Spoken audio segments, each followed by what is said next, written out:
On the eve of October 20th, 2022, an altercation happened between Franklin Parish and the Carroll High football team. There were 9 coaches that were suspended because they decided to cross over on the field to see about one of their coaches. And that coach is here with me on tonight. This is a conversation that should have been had on last year. But on tonight, we're going to allow Quillen, Druzon Quillen, to explain his side of the story. Tell us, Druzon, what was that? What was that all about?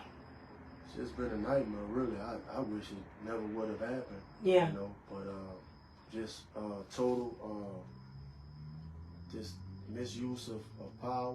Yeah. And just excessive force. Yes. By the looked like an off duty. The sheriff, you know, he had plain clothes on. He didn't present himself as law enforcement. Right. Initially, it started with first quarter. Everything was going pretty good. It was. We were winning. Well, it was a tight game. Yeah, it was. A tight game. Yes. Which I was happy about because we had such a strong team last year. We were kind of just running over people. So we got a little challenge, which I was happy about. Right. And as soon as we took the lead, that's when everything just started kicking up. You know, we had a gentleman approach me and Coach Candler. Okay. And this guy, he was Franklin Parish staff. He walked up on us so close to where I could feel his chest kind of brushing up against the back of my shoulder. So in your personal space? In my personal second quarter, like I said, the gentleman came in our personal space. Mm-hmm. And it wasn't a big roof, but it was enough. We only had about 10 people up there. It was enough for everybody to respect each other's space. You know? Okay. And the guy just approached us, and I looked at one of my other coaches who was on the side of me, and I said, man, you know, what's going on? And he looked at me like, so I turned around and I asked the man, I said, man, you can't back up out of our personal space, man, you're pretty close to us. And his response was, I don't have to move anywhere. That's my equipment right there, and I work for the school. So and when he said that, he pointed to his laptop. So I don't know if he thought, I guess he just used that to justify to get in our space and get a little, you know. The fans was being, for the most part, cool in the first quarter. Okay. Everything was just a little back and forth, which doesn't any high. Yeah. Yeah. But once it turns disrespectful, physical, as far as the gentleman coming in our personal space, that's when I notified Dr. Davis. Protocol. You know, if things continue on and get out of hand, we're gonna leave from over here just to, you know, look at that, just to calm the situation down. And we also 2 other coaches that were up there in the press box with me. They have which I know the lady. She taught my younger brother and my nephew over at Washington, their principal, Miss Bonner. Oh, Noah. 2 of the coaches spoke to her and reached out to her before halftime and at halftime and let her know that the fans were getting a little bit rowdy up there. Yeah. So we was just we wasn't there for the BS. We really was trying to do our job and win a football game. That's all we come. That's all. We actually we left for halftime. We actually left a little bit earlier to diffuse that situation. All right. So we had about maybe 3 or 4 minutes left in the halftime, and we went down early to leave out of the roof of the press box and go down. So you had already been down the stairs before. Well, you know, you went for half. But then we start the third quarter, and that PA announcer, I can't exactly remember his name. I think his name is Dugard. Okay. And he came out of the press box, put the mic to his side. Wait a minute. Put the mic to his side, and he just ran down this list about how trash Carroll was. Hollering that up on top of the roof to us. Carroll, you trash. Carroll, you trash. your coach is trash, your team trash, your band is trash, your cheerleaders are trash. This is what the PA. The PA announcer came out of the press box and put the mic to his side. He was so just arrogant with it. I don't even think he had the mic all the way pressed down to his side the way you probably could still hear it. Right. But our band was cutting up, so you probably couldn't hear it, you know. So because the band was playing so good. So he's trying to agitate you. Yeah. So he just insulted us. So the lead started to build, and it felt like every time we scored some more points and opened the lead up, it was just more and more. And there was a parent out there, this older white lady, and she just wouldn't. She was basically kind of jumping the gun for us saying we were cussing, you know, and I was like, ma'am, and you know, I said, ma'am, I said, we are not upset, lady. We're not there for your running your mouth. Shut up. Y'all must be drunk. You grown men. Y'all must be drunk, huh? No, you must be. You sober? You sober? I'm gonna whoop y'all ass. Act like a grown man. going on and on. So after I told her, I said, ma'am, really? I said, you know, we may have slipped and said ass, you know, ASS. I said, ASS, really, ma'am? And after that, I just told our other coaches, man, that just ignore her. Yeah. And let's just keep on doing what we can. And she's talking from the. She was talking from the bleachers, hollering up at us on her. Was she now? After that, so came to about the end of the third quarter. I think we up about 20-something points to nothing. Right. Game in hand. So I see a gentleman running up the stairs, and he kind of stumbling up the stairs a little bit. I'm thinking it may be her husband. She may be a booster or something like that. He may be a booster, you know. So, but I have to ask this question: did she report? Do you feel like she reported it to someone at that time for the gentleman to come stumbling up the bleachers? She may have, but the thing is, just to be clear with it, and this is, you know, 1,000% facts. Okay. No one never approached us, like we was never approached as far as leaving the press box.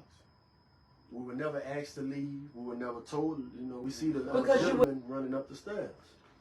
So I'm thinking he's just a booster. He's stumbling up the stairs. Stumbling. Barely made it up the stairs. Barely made it. So I had already, like I said, contacted Dr. Davis and let him know, That's right. Doc, man, As you were supposed if to. things escalate, go to getting out of hand, we're going to leave early. Come on with it. Well, just to be honest, my testimony during my trial, multiple times, probably about 5 times, I made that clear. You sure that did. it was my decision to leave. You sure did. You know, we were never asked to leave. We was never forced to leave. You said that right there in that camera. We was never asked to leave, and we was never forced to leave. And I was in court with him, y'all. Never. So as we go to leave, like you said, we're leaving from the upper deck roof. We're coming down this little attic type of ladder. Okay. There's a gentleman who was stumbling up the stairs. Okay. He's at the bottom, inside of the press box. He's at the door to exit the press box. Y'all visualize what he's saying. Come on. He's at the door. So he's already, before we even get our 2 feet down on the floor of the press box, he's cussing us out. I'm talking about. Hold up. The gentleman that was stumbling was cussing y'all out? Yes. I didn't hear that. Yes. In the courtroom. Yes. But the gentleman, so come on now, we got to talk about who is that gentleman that was stumbling up and cussing y'all out? Right. Who was that? Right. It turned out to be, later on we found out that it was the sheriff. Wait a minute, wait. Now we break that he was the sheriff. That's an absolute lie. I mean, we were both in the same courtroom, right? That's an absolute lie. Okay. He used that to try to justify everything else. His actions. Right, like he called us down, like he identified who he was. He's cussing us out. Get the F down here. Stop it. Yeah, I'm talking about the sheriff? Yeah, I don't want to cuss, but he's, you know, get the F down here. Did he? You gonna do what the F I tell you to do. You gonna do what the F I tell you to do when I tell you to do it. Wait a minute. We're trying to leave. So he was more on putting us out himself than us leaving. So he was the aggressor. Definitely was. So in this way, it really took a turn. You know, like I said, the verbal, that was bad enough, but when he didn't move away from the door, the next thing he tries to do is haul off and choke one of our coaches. You know, when in his testimony, he said he asked you guys to leave. No. Oh, If, that I never mean, happened? if you gonna go to F where I tell you to go, when the F I tell you to go, if that's asking, if that's asking, No, that's telling. that's asking. So he hauls off and try to choke one of our coaches. The coach, Coach Ampy, knocks his hands off him. Kind of like knocks his hands off. As he should, because he's trying to defend Right, himself. but That's right. He didn't grab him or anything. He just kind of put his arm out to keep a little distance That's between right. them. So when he put his arm out and knocked his hands off him, that gave us a chance to kind of wiggle on out the door. That's gave us right. a little wiggle room. As we exit, he's following behind me. So it's two coaches in front of me. I'm last out. Well, I'm last out of the three coaches, and he's behind me. So him talking about he asked us to follow him.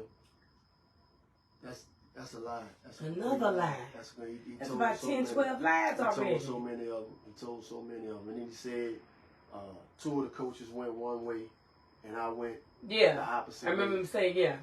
What sense that make? Why would I separate from the coaches? I'm old school. We come together. We're gonna leave together. He was fourth. So he comes behind me. So I'm leaving. So he goes to push. He start pushing me in my back. And he's chucking me real hard. And y'all know them bleachers, y'all. I'm a little old now. My knees ain't good like they used to. Yeah. And you've had surgery, right? Yes, I just recently had hip surgery a couple of months before. Wow, and he's shoving you. And he's pushing me hard, which is another lie that he told in court at the trial. He said that he used a soft hand. That was his exact words. You can quote it. That he used a soft hand to guide me down the bleachers. And at this point, you still do not know that he is the sheriff. No, he's pushing me in my back. So he didn't push me about 4 or 5 times.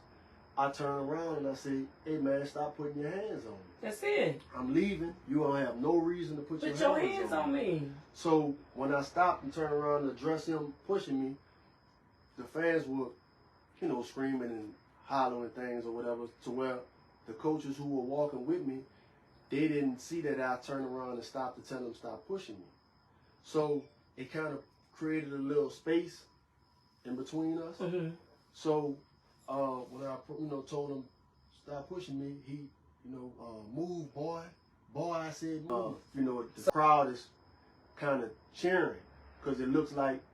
So what were they chanting though? Can you tell me some of the things? Normally it looks like when the crowd is cheering when somebody from the away team is getting put out the game, but to their understanding, they think we're getting put out the game. That's right. They were being real ignorant, so they think we're getting put out by, this big bad man right here. But we were leaving, and the crowd, they started cheering, that's normal, right? And y'all were leaving on your own free will. We were leaving on our own, so free will. They cheering, and it goes from them cheering to them start chanting, nigga, get on y'all side. Hold up, stop. The crowd is kind of amping him up, and he's kind of playing into the crowd, like showing off for the crowd. As I'm shuffling, his hands go up high, and he attacks me and grabs me up here like he's trying to put me in some type of chokehold. And coach, get your coach. Oh hell! Pushing me over. That's it. And that's when I defended myself and kind of, you see me coming back across the camera on him, kind of defending myself, really trying to, got long arms. I really was trying to put some distance in between us, So, that was self-defense. Right. As me and him kind of getting into a little tussling match, another white gentleman runs up the stairs with a pink collar shirt on him. Yeah, I remember him. Pink collar shirt. And he should have been arrested. He runs up the stairs. He grabs me and chucks me hard into my chest. Father God. He pushed me so hard. Two of my witnesses, the camera guys, knocked over their equipment, pushed me into their equipment. The guys who video for Carroll High School. So T-Baby and T-Lay. Everybody, I know y'all know them too. Very familiar. Yeah, so they pushed me into their equipment and knocked the equipment over. So now I'm tussling with two gentlemen now. As I'm tussling with them two, somebody comes behind me and put me in a chokehold. Hold up. Wait a minute.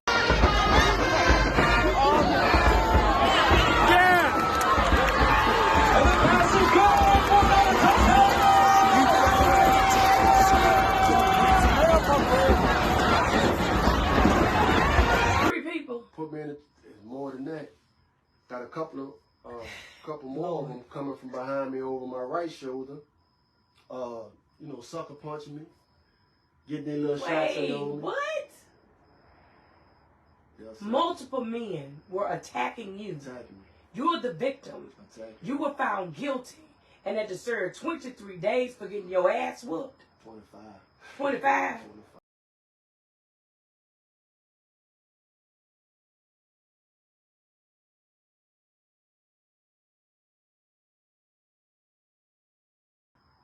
None of them were found guilty. None of them were charged. They attacked him. What part of that are we not understanding? What part of that are we not seeing? What part of that, do we understand what has transpired? What has happened to this man? That's what I'm going to say. You're defending yourself probably against 7 folks or more. Man, they had some other ones, like I said, as we started tussling, the fans, they didn't spread out away from it. They kind of drew in close, and some of them was throwing drinks on me. They had some other ones, you know, sucker punching me. Had a little girl. A little girl? Probably a teenager. White? Threw some hot coffee on me. Had some other ones spit on me. Like I said, sucker punched me, and you know, by letter of the law, throwing drinks on somebody is assault. So they definitely, just a bunch of them assaulted me. So, and none of them were arrested.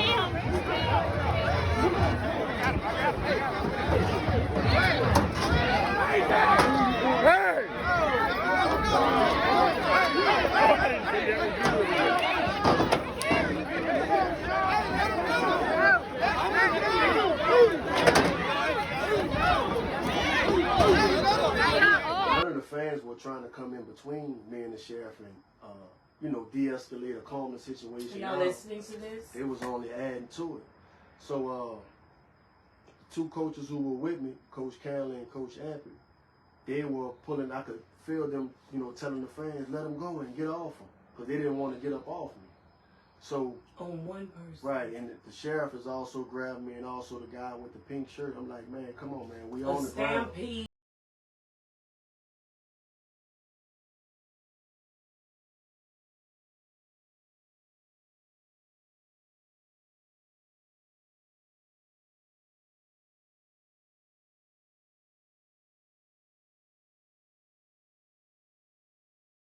Exactly, You could have died. before Coach Landers and the rest of the coaches crossed the field, I had already been on the ground. I had been getting attacked for over 5 to 10 minutes. I had been on the ground for minutes.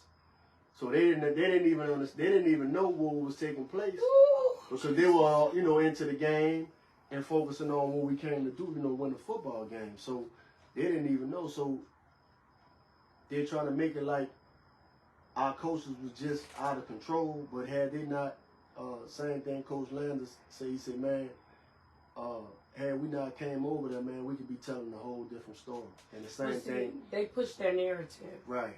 And the same thing Coach Hines told me. Y'all probably know Coach Hines, military man. He said, man, all I could think about was, you know, being in the military and being stuck behind enemy lines. Yeah. And George Floyd. And I said, Coach, man, I said it with tears in my eyes. I said, Coach, man, I appreciate what you done, man, because they out there drunk. And my biggest thing was, I said, man, I don't hope nobody come and stab me in my back. And me being on this ground, I done got my temperature up. I'm going to bleed out. I had been on the ground for over 5 minutes, you know. So, in actuality, you were in fear for your life.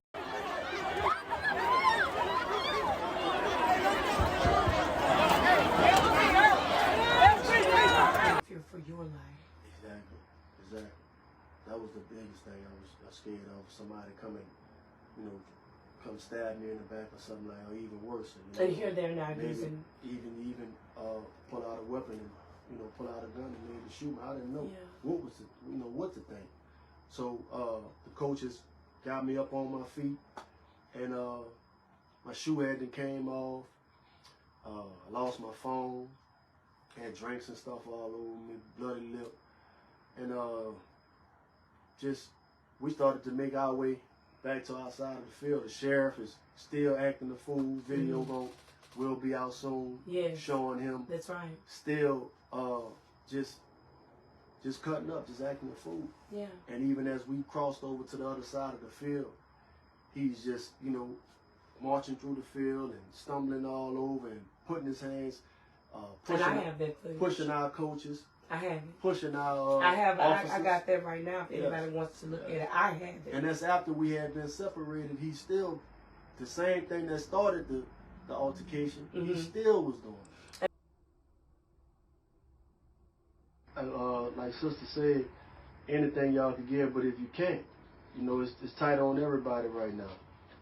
I appreciate the prayers and I appreciate the support more than anything.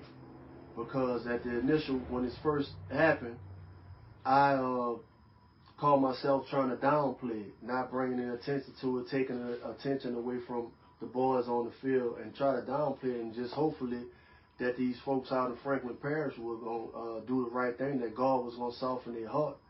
And that didn't work.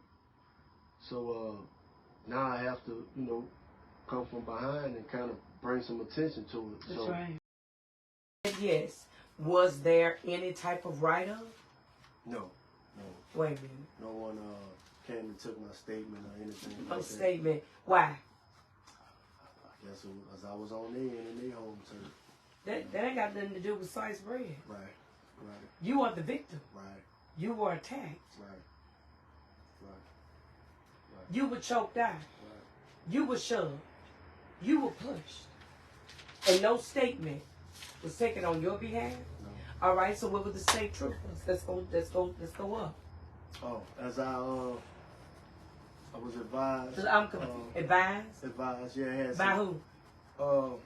Some lawyers and some alumni. I think the majority of the lawyers are Carroll alumni. They asked me, advised me to go to Troop F and file a complaint. I went down there to file a complaint, and a lady took down my information, but it was kind of one of those cases where somebody take your information down, but they're not going to, relay the information over to who they need to. So it was kind of like a show, like she was.